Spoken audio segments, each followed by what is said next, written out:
গাজীপুরে সাংবাদিক তুহিন হত্যার প্রতিবাদ করে জাতীয় নাগরিক পার্টির উত্তরাঞ্চলের মুখ্য সমন্বয়ক সার্জিস আলম তার ভেরিফাইড ফেসবুকে একটি পোস্ট করে। সে পোস্টকে ভিত্তিহীন ও মিথ্যা অপবাদ আখ্যা দিয়ে সার্জিস আলমের বিরুদ্ধে কোর্টে মানহানি মামলা দায়ের করেন বাসন মেট্রো থানার বিএনপির সভাপতি তানভীর সিরাজ।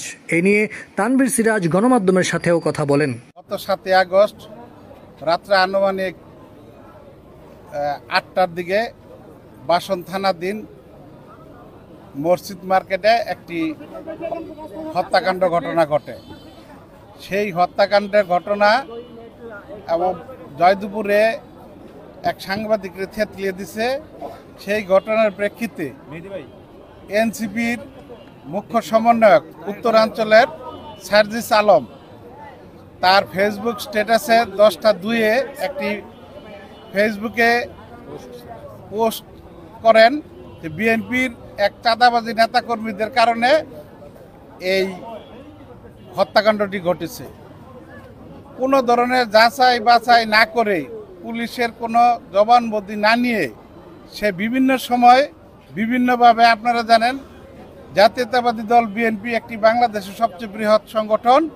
এই সংগঠনকে হেয় প্রতিপন্ন করার জন্য সবসময় সে এই ধরনের বিভিন্ন বিবৃতি এবং স্ট্যাটাস দিয়ে থাকেন। আমাদের সকল আইনজীবীদের নিয়ে, গাজীপুর কোর্টের যত আইনজীবী আছে সকলকে আমরা সাথে নিয়ে বিএনপির জাতীয়তাবাদী দলের আমরা সার্জিস আলমের বিরুদ্ধে মামলা রুজু করে গেলাম। বাসন মেট্রো থানার সভাপতি আমি তানভীর সিরাজ রুজু করে গেলাম। এই হাকিম কি দিল এটা আমাদের সাবেক আইনজীবী কয়জনকে উল্লেখ করে হচ্ছে করা হয়েছে এখানে এই মামলায়।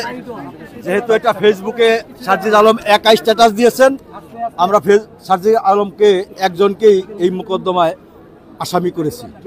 আমি অ্যাডভোকেট মোহাম্মদ সিদ্দিকুর রহমান, গাজীপুর জেলা আইনজীবী সমিতির সাবেক সাধারণ সম্পাদক, সাবেক সভাপতি এবং আইনজীবী ফোরাম, জাতীয় আইনজীবী ফোরামের সাবেক সভাপতি। মোহাম্মদ আবু সালেহ, গাজীপুর।